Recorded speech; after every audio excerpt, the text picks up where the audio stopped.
Good morning વિદ્યાર્થી મિત્રો, જય સ્વામિનારાયણ. ફરી આજે આપણે વિષય અર્થશાસ્ત્ર ધોરણ 12 વિશે ભણવાનું છે. બરાબર. પાઠ આપણે બીજો લેતા હતા કે વૃદ્ધિ અને વિકાસના નિર્દેશકો કેવા છે. બરાબર. તો નિર્દેશકની અંદર આપણે જે ત્રીજું નિર્દેશક છે માનવ ગુણવત્તા આંક સૂચકાંક, એના વિશે આપણે ચર્ચા કરી શક્યા. હવે આપણે એમાં આગળ વધીએ વિદ્યાર્થી મિત્રો, તો આપણે એનો નવો જ જે મહત્વનો પોઈન્ટ છે, જેમ પેલો માનવ વિકાસ સૂચકાંક છે ગુણવત્તાનો, એ પણ આઈએમપી જેવો જ છે. અથવા આ બંને છે, આ બંને વિકાસાંકો છે, એનો તફાવત તમને સ્પષ્ટ કરવાનું કહે. બરાબર. તો બને છે કે આ જે મુદ્દો છે એ તમારા માટે મોસ્ટ આઈએમપી જેવો છે. એમાંથી ટૂંક જવાબી કે ટૂંક નોંધ રૂપે પણ પૂછાઈ શકે, એટલે બરાબર કવર કરવાનો પ્રયાસ કરજો. તો હવે એ મુદ્દાની અંદર આપણે આગળ વધીએ. બરાબર.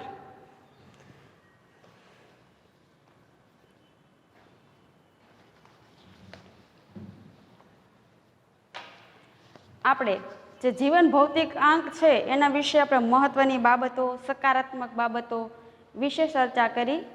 એમાં 2.4.3.9ની અંદર આપણને એની કેટલીક મર્યાદાઓ આપી, એ પણ આપણે થોડી જોઈ લઈએ, જેથી કંઈ બાકી ન રહી જાય. બરાબર. માત્ર 3 બાબત, આમાં જે જીવન ભૌતિક આંક છે એમાં માત્ર 3 બાબતનો સમાવેશ કર્યો છે. અને કઈ કઈ? તો કે જે શિક્ષણ છે, બાળ વિકાસ છે, આ બધી જે બાબતો છે, આયુષ્ય અપેક્ષિત, આ બધી 3 બાબતોને જ એમાં લેવામાં આવી છે. આ સિવાયની બાબતો પણ ઘણી આ સિવાયની બાબતોનો પણ સમાવેશ કરવો જોઈએ. માત્ર આ 3 જ બાબતના આધારે આપણો જીવન ભૌતિક આંક ઊંચો આવી રીતનો જાય છે એવું સ્પષ્ટ અહીં અર્થશાસ્ત્રમાં કરી ન દેવું જોઈએ. એમ કહેતા એને કીધું કે બીજી અનેક બાબતો પણ તેમાં આવરી લેવી જોઈએ. બીજું, માત્ર સરેરાશ દર્શાવે છે. 3 નિર્દેશકના મળેલા આંકને 3 વડે ભાંગવાથી મળતા આંકને PQLI છે, જે સરેરાશ છે. સરેરાશથી તે દેશની 3 બાબતોની અગ્રિમતા કે પછાતતા કહી શકાય નહીં. સરેરાશથી નિર્ણયો લેવાતા નથી. આવા માત્ર સરેરાશ આંકો આપણી સામે પ્રસ્થાપિત કરવાથી આ દેશનો વિકાસ કે અધોગતિ છે એવું સાબિત થઈ શકે નહીં. 3, કોઈ દેશનો PQLI નો દર જો ઊંચો હોય, હાલમાં તે દેશનો વિકાસ બીજા દેશ કરતાં વધારે છે તેમ સામાન્યીકરણ કરી શકાય નહીં. ખરેખર એવું હોય છે કે ઘણી બીજી એવી બાબતો છૂટી જતી હોય વિદ્યાર્થી મિત્રો, કે જેમાં દેશનો વિકાસ થયો ન હોય. એટલે આવી જે 3 બાબતોના આધારે દેશ અગ્રીમ છે કે વિકાસમાન છે એવું કહી શકાય નહીં, એવું સામાન્યીકરણ કે તારણ કાઢી શકાય નહીં.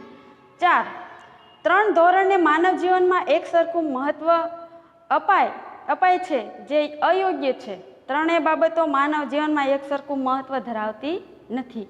માનવ જીવનમાં સમગ્રતયા આનું મહત્વ સાબિત થતું નથી. 5, જીવન ભૌતિક ગુણવત્તા આંકમાં આવક વૃત્તિ મહત્વની છે જેની ઉપેક્ષા કરાય છે. હવે ઘણા એવા વ્યક્તિ હોય કે જે આવક ઓછી હોય છતાં પણ એ તંદુરસ્ત આરોગ્યપ્રદ જીવન ગાળતા હોય છે. તો જીવનમાં છે એ આવક જ મહત્વની છે એ સાબિત કરે એ ઉપેક્ષા, એટલે કે એની અવગણના કરે છે. 6, ધનિક દેશોની PQLI વધવાની ગતિ ધીમી હોય છે કારણ કે સરેરાશ આયુષ અમુક હદથી વધારે વધારી શકાતું નથી.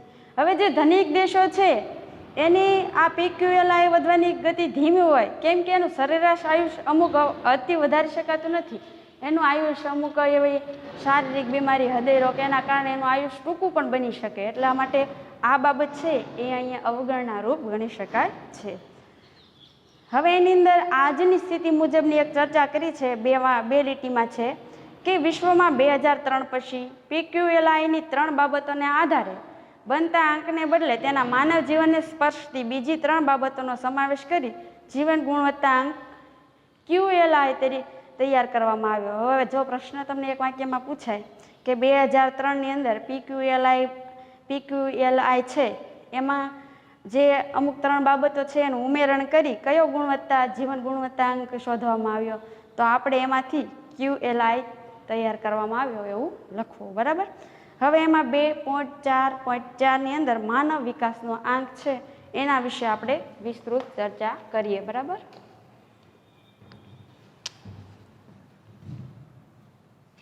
માનવ વિકાસ નો આંક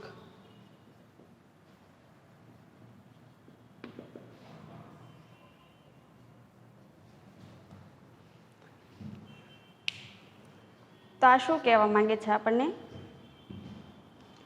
કે વિકાસનો અઘતન એટલે વર્તમાન નિર્દેશક માનવ વિકાસ આંક છે. 1990માં સંયુક્ત રાષ્ટ્ર વિકાસ કાર્યક્રમમાં UNDP દ્વારા માનવ વિકાસ અહેવાલ HDR એટલે હ્યુમન રિસોર્સ ડેવલપમેન્ટ રજૂ થયો. આ અહેવાલમાં વિકાસના માપદંડ તરીકે માનવ વિકાસનો આંક HDI રજૂ કરવામાં આવ્યો 1990માં સંયુક્ત રાષ્ટ્રો દ્વારા. બરાબર. HDIમાં આર્થિક માપદંડોની સાથે બિન આર્થિક માપદંડ ઉપર વધુ ભાર મૂકવામાં આવ્યો. શેની સાથે? તો કે બિન આર્થિક જે સેવાકીય છે એવી બાબતો ઉપર વધારે ભાર મૂકવામાં આવ્યો છે. HDI તૈયાર કરવામાં મહત્વની ભૂમિકામાં ભારતના અર્થશાસ્ત્રીઓનો ફાળો બહોળા પ્રમાણમાં છે. બરાબર. જુદા જુદા તેમાંથી દેશોમાં થતા વિકાસના પ્રયત્નોનું મૂલ્યાંકન કરીને આંક તૈયાર કરવામાં આવ્યો. હવે આ જે આંક છે એને ઉપર ચલો કે શિલાચાલુ રીતે કંઈ તૈયાર કરી દેવામાં આવ્યો નથી, પણ જે જુદા જુદા દેશો છે એના જે વિકાસના પ્રયત્નો છે એનું ઊંડાણપૂર્વક મૂલ્યાંકન કરી એની સંશોધન કરી અને આ આંક તૈયાર કરવામાં આવ્યો છે.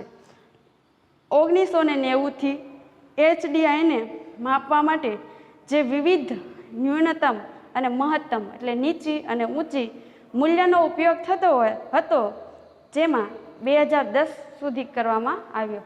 હવે આ જે અભ્યાસ છે એ 2010 સુધીની બધી દેશોની બાબતો છે એને મૂલ્યાંકનમાં આવરી અને આ અભ્યાસ હાથ ધરેલો છે. હવે એના ઘટકો કેવા છે? બરાબર.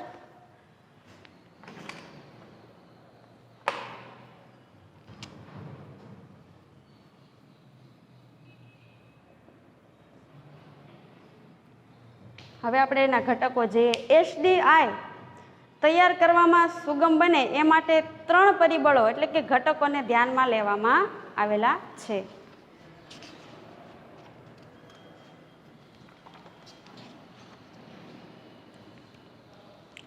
આંકની યાદીમાં આપવાને બદલે તેને સરેરાશ ઉપર આધારિત સંયુક્ત આંક તૈયાર કર્યો. એને આંકડાઓમાં નહીં પણ યાદી સ્વરૂપે આપીને સરેરાશ ઉપર આધારિત સંયુક્ત આંક તૈયાર કર્યો છે. એમાં આપણે પેલું કીધું છે અપેક્ષિત આયુષ્ય,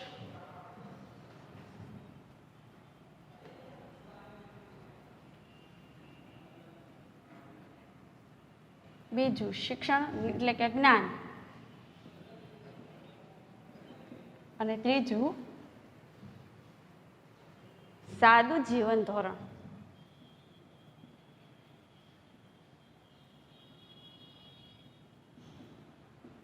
આ 3 ઘટકો ઉપર વધારે પ્રમાણમાં ભાર મૂકી અને માનવ વિકાસ આંક છે એ સાબિત કરવામાં આવેલો છે. તો આપણે એને ક્રમિક રીતે જોતા જઈએ કે અપેક્ષિત આયુષ્યમાં શું છે, જ્ઞાન શિક્ષણમાં શું આપેલું છે, અને સાદું જીવન ધોરણ છે એને અનુરૂપ કેવી બાબતો લીધેલી છે. બરાબર. તો અપેક્ષિત આયુષ્યની અંદર કહે છે કે જન્મ સમયે વસ્તીનું અપેક્ષિત આયુષ્ય કેટલું છે તેને આધારે આંક અપાય છે. વસ્તીનું અપેક્ષિત આયુષ્ય જન્મ સમયે એના આધારે એને આંક અપાય છે. જો 50 વર્ષથી ઓછું આયુષ્ય તો તંદુરસ્તી વંચિત ગણાય છે. જો 50થી ઓછું જીવે લોકો તો એ આયુષ્ય છે એનું તંદુરસ્તી વંચિત એટલે તંદુરસ્તી પર એવું ગણાય છે. જેમ આયુષ્યનો આંક ઊંચો તેમ સ્થિતિ સારી એમ માનવામાં આવે છે. જો આયુષ્ય લોકો લાંબા સમય સુધી 50ની 12 વર્ષ સુધી એ જીવે, 12 વર્ષ પછી પણ એ જીવન જીવે તો એનું આયુષ્ય કે જે તંદુરસ્તી છે એ ઉત્તમ છે એવું ગણી શકાય છે. જ્ઞાનની અંદર આપણે શું કીધું છે તો કે જ્ઞાનનું પ્રમાણ જાણવા પુખ્ત શિક્ષકોની ટકાવારી કેટલી છે તે જાણવામાં આવે છે. કોની? તો કે પુખ્ત જે શિક્ષિતો છે એની ટકાવારી. આમાં 15 વર્ષ તેનાથી વધુ ઉંમરની વ્યક્તિઓને અક્ષર જ્ઞાનને ધ્યાનમાં લેવાય છે, જેમાં 2 બાબતોનો સમાવેશ થાય છે. આપણે સર્વ શિક્ષા અભિયાનમાં જે કીધું છે કે 10 વર્ષ પછી મફત અને ફરજિયાત શિક્ષણ, એમાં 15 વર્ષ પછીના જે જે વ્યક્તિ છે એનું અક્ષર જ્ઞાનને ધ્યાનમાં લેવામાં આવે છે. એમાં મુખ્યત્વે 2 બાબતોને ધ્યાનમાં લીધી છે. પહેલું, સ્કૂલિંગના સરેરાશ વર્ષ અને સ્કૂલિંગના અપેક્ષિત વર્ષો. દેશમાં શાળા કક્ષા માટે કેટલા વર્ષ અપેક્ષિત છે તેમાંથી બાળક શાળામાં સરેરાશ કેટલા વર્ષ ગાળે છે તેના અંક મેળવવામાં આવે છે. હવે જે શાળાના નિયમ પ્રમાણે, સ્કૂલના નિયમ પ્રમાણે લિવિંગમાં અમુક વર્ષ સુધી અભ્યાસ બાબત દાખલ કરેલી હોય છે. એમાં જે બાળક છે એ આમાં નક્કી કરેલા જે વર્ષો છે એ વર્ષોની દરમિયાન શાળામાં સરેરાશ કેટલા વર્ષો ગાળે છે એના આધારે આ જ્ઞાન શિક્ષણનો આંક છે એ નક્કી થતો હોય છે. સાદું જીવન ધોરણ.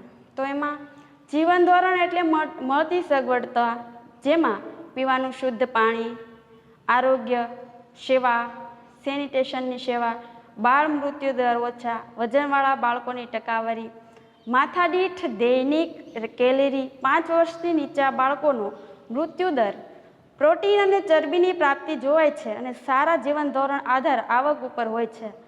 આવકનો સૂચક આંક માથાદીઠ કાચી રાષ્ટ્રીય આવક એને એને ટૂંકમાં કહેવાય છે CNI. PPP સમ ખરીદ શક્તિ ધોરણે મપાય છે. હવે જે સાદું ધોરણમાં લોકોની મૂળ આવશ્યકતા છે, પાણી અને જે અનાજ છે, આ બધી બાબતો એને કેવા પ્રમાણમાં મળે છે, એની ગુણવત્તા મૂલ્ય શું છે, એના આધારે એનું જીવન ધોરણ આંકી શકાય છે. બરાબર. એની મુખ્ય બાબતો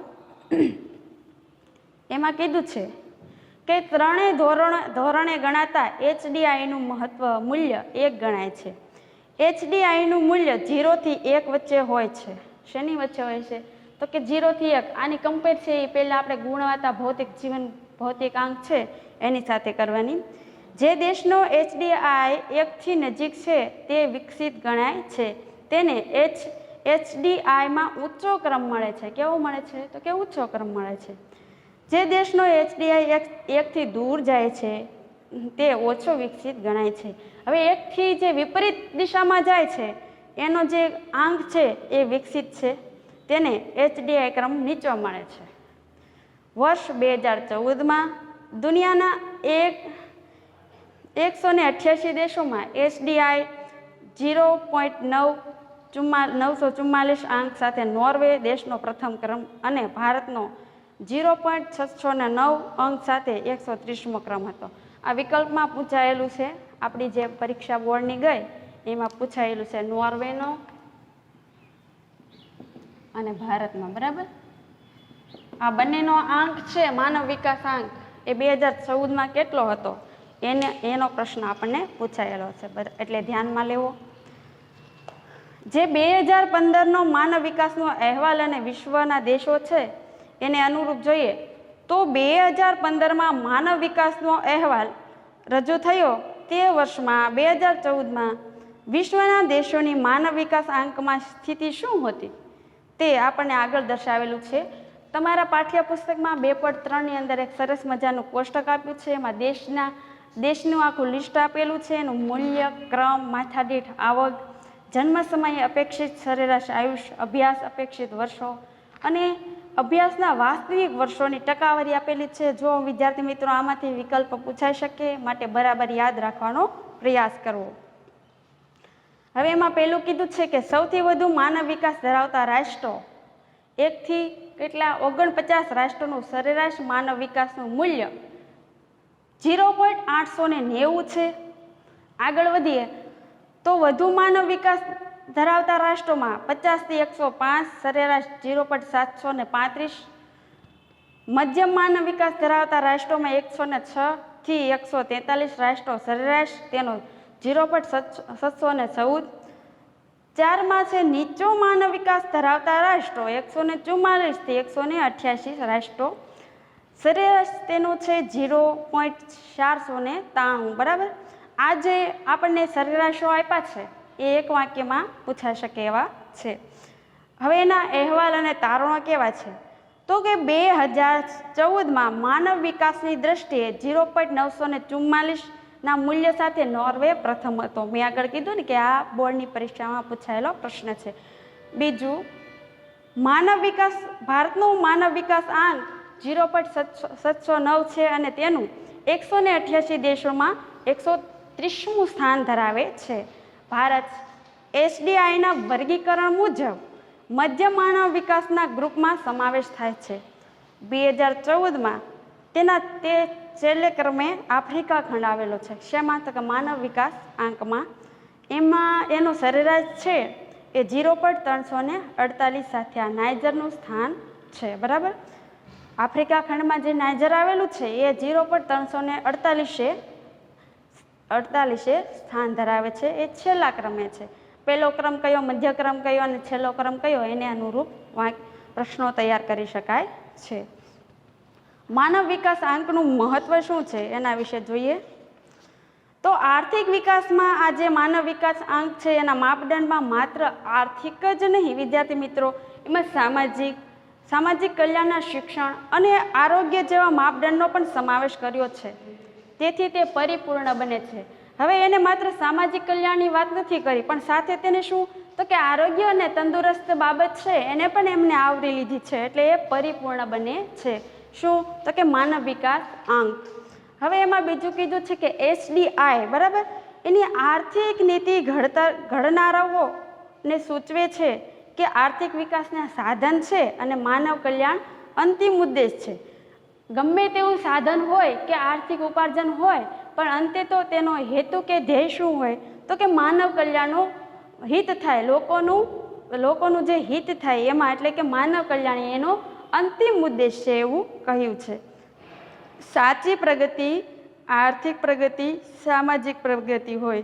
આમાં શું બાબત હોય તો કે સાચી યોગ્ય દિશામાં પ્રગતિ થતી હોય, આર્થિક વિકાસ પણ થતો હોય અને સામાજિક બાબતનું પણ જે વલણ છે એ યોગ્ય માત્રામાં જળવાઈ રહેતું હોય. વિધેયાત્મક છે. એચડી વધે તો તેનો અર્થ દેશમાં શિક્ષણ અને આરોગ્યની સ્થિતિ સુધરી રહી છે. જો માનવ વિકાસ આંક ઊંચો જાય તો દેશમાં શિક્ષણ અને આરોગ્યની સ્થિતિ, કેમ કે આપણને અગાઉ 3 ઘટકો તો આપણે સ્પષ્ટ કરી જ દીધા કે આરોગ્ય, જ્ઞાન અને સાદું જીવન. તો આને અનુરૂપ જે આ સ્થિતિ સુધરે તો આ બંને સ્થિતિ સુધરે તો એને અનુરૂપ વિકાસ યોગ્ય બને છે. વિકાસમાં દેશને કયા વિકાસની શક્યતા વધારે છે, કયા સરકારે વધારે કામ કરવાનું છે તેનો ખ્યાલ આવે છે. હવે જો દેશનું આરોગ્યની બાબત, શિક્ષણની બાબત અને સાદું જીવન ધોરણને ચકાસીએ તો એના અનુસંધાને આપણને જે પરિણામ જોવા મળે છે એના આધારે આપણને ખબર પડે કે કયા દેશના સરકારે કેવા પ્રકારની સુધારણાઓ લાવવાની જરૂર છે. એસડીઆઈ વધારે પ્રગતિશીલ ખ્યાલ છે, કેમ કે એમાં જે માપન થાય છે એ સમગ્રતયા માપન થતું હોય છે. એની મર્યાદાઓ છે. આપણને કુલ 3 પ્રકારની મર્યાદાઓ આપેલી છે. એસડીઆઈમાં 3 સામાજિક નિર્દેશકોનો સમાવેશ કરાયો છે.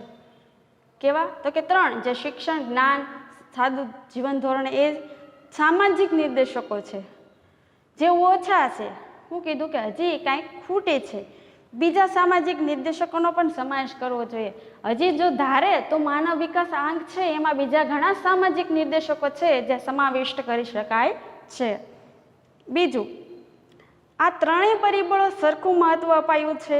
ખરેખર 3 જુદી જુદી પરિસ્થિતિમાં જુદું જુદું મહત્વ હોય છે. આને 3ને એક સમાન ગણવામાં આવે છે, પણ આનું મહત્વ જો તારવવા જાય તો શિક્ષણનું, આરોગ્યનું અને સાદા જીવન ધોરણનું કંઈક અલગ જ ઘણી બાબતો તરી આવતી હોય છે. પણ અહીં સમાન રીતે એનો અભ્યાસ થયેલો છે. માનવ વિકાસમાં આંક નિરપેક્ષ સ્થિતિ ધરાવતો નથી. કોઈ એક દેશ, એટલે કે સાપેક્ષ છે, કોઈ એક દેશ અન્ય દેશોની તુલનાએ કયા સાથે છે તે દર્શાવવામાં આવે છે, જેમાં સાપેક્ષ પ્રગતિ દર્શાવાય છે. હવે સાપેક્ષતા એટલે હવે તુલનાત્મક અભ્યાસ કરે, એટલે કે ભારત છે એ નોર્વેની સરખામણી આવો છે, અમેરિકા છે એ નાઇજરની સરખામણીમાં આવો છે. તો એનું મૂલ્યાંકન કે તુલના તો સાપેક્ષ રીતે થાય છે, પણ અહીં તો નિરપેક્ષ રીતે એને ગણતરીમાં લેવામાં આવેલા છે. હવે એચડીઆઈ છે, માનવ વિકાસ આંક, એમાં કેવી બાબતો લીધી તો કે જાતીય સમાયોજક આંક. સમાયોજક એટલે બીજા સાથે જોડાઈને અનુકૂલન સાધવું, બરાબર. હવે એ બાબતને લીધી છે. બીજું, ટેકનોલોજીની સિદ્ધિ આંક, એટલે કે ટેકનિકલ જે સાધનો છે એને અનુરૂપ વિકાસ કરવાની વાત કરી છે. માનવ ગરીબી આંક, હવે સાદું જીવન ધોરણ છે એને આવરી લીધું એટલે જે માનવ ગરીબી આંક છે એને પણ ચકાસવામાં આવે છે. અને માનવ વપરાશાંક એટલે આર્થિક જે વિકાસ છે એ વિકાસને સદ્ધર બનાવવા માટે આ જે આ માનવ વપરાશાંક છે એને પણ જોવામાં આવે છે. આ જે 4 પ્રકારની બાબતો છે એ આ HDIમાં આવરેલી છે. બરાબર. તો આ પ્રકરણ 2 વૃદ્ધિ અને વિકાસ છે એનો છેલ્લો પોઈન્ટ આ માનવ વિકાસ HDI હતો એ અહીં પૂરો થાય છે. હવે પછી છે આપણે આને અનુરૂપ જે છે એ કાર્ય કરશું. આમાં જે પ્રશ્નો છે એ ખૂબ જ મહત્ત્વના છે અને એક વાક્યમાં મોટા ભાગે નીકળે એવા છે અને 2 પ્રકારના 2 તફાવતલક્ષી પ્રશ્નો નીકળે એમ છે. એક વિકાસ અને વૃદ્ધિનો અને બીજો જે છે એ આપણને જીવન ભૌતિક ગુણવત્તા આંક અને આ છે માનવ વિકાસ આંક વચ્ચેનો તફાવત તારવવાનો. બરાબર. આ 5 માર્ક 4 માર્કના ક્વેશ્ચનો આમાંથી તૈયાર થઈ શકે એવા છે. તો વિદ્યાર્થી મિત્રો આ બરાબર આ પ્રકરણને વાંચજો અને આ જે બોર્ડ વર્ક અહીંયા જે ભણાવવામાં આવ્યું છે એના આધારે તમે પાકી નોટ્સ તૈયાર કરજો. આ જે હતું તે વિસ્તૃત અને વર્ણનાત્મક હતું એટલે કે અહીં જે ટૂંકા જે શોર્ટ આઉટમાં હું દર વખતે જે મુદ્દા તારું છું એ આમાં મુદ્દા તો અહીં આપણે મર્યાદા સ્વરૂપે અહીંયા જે પુસ્તકમાં છે એ પ્રમાણે જ હતા એટલે મેં અહીં બોર્ડ વર્ક કરેલું નથી. બરાબર. તો આ પ્રકરણ પૂરું કરીએ છીએ એટલે સુધી રાખીએ છીએ. બરાબર. ધન્યવાદ.